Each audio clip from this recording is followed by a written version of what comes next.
अभी हम जगन्नाथपुरी मंदिर पे आ चुके हैं। चलिए मंदिर का हम पूरा व्यू देते हैं आप लोगों को। प्लीज़ आप लोग हमारे वीडियो में बने रहिए। पिछले बार हम यहाँ का पूरा व्यू नहीं दे सके थे, तो आज जो है सो पूरा व्यू देंगे यहाँ का आपको। तो प्लीज़ आप लोग हमारे वीडियो में बने रहिए और जितना हो सके शेयर कीजिए, कमेंट कीजिए, लाइक कीजिए। चलिए दिखाते हैं आपका मंदिर का हम लुक दिखाते हैं, आइए। देखिए ये मेन मंदिर हो गया, गर्भगृह हो गया, जगन्नाथ जी का मेन मंदिर ये हुआ। आइए दिखाते हैं, आइए देखिए। ये देखिए मंदिर के पास हम अभी आ चुके हैं। देखिए ये मंदिर के बाहर का लुक है। ये देखिए कितना शानदार लुक है।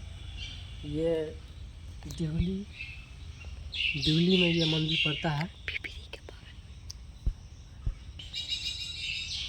ये हमारे पिपरी के बगल में सियाल दिवली है, वहीं ये मंदिर पड़ता है।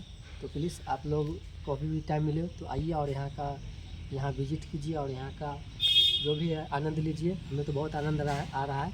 आप लोग भी आइए और यहाँ का आनंद लीजिए और देखिए ये भी कितना अच्छा लग रहा है। यहाँ मंदिर जगन्नाथ जी का मंदिर है।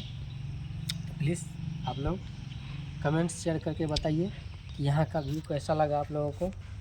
फिर जो है सो अगले वीडियो में मिलते हैं। इससे भी अच्छी वीडियो देना चाहेंगे फिर हम अगले वीडियो में आपको। जय श्री राम, राधे राधे, हर हर महादेव।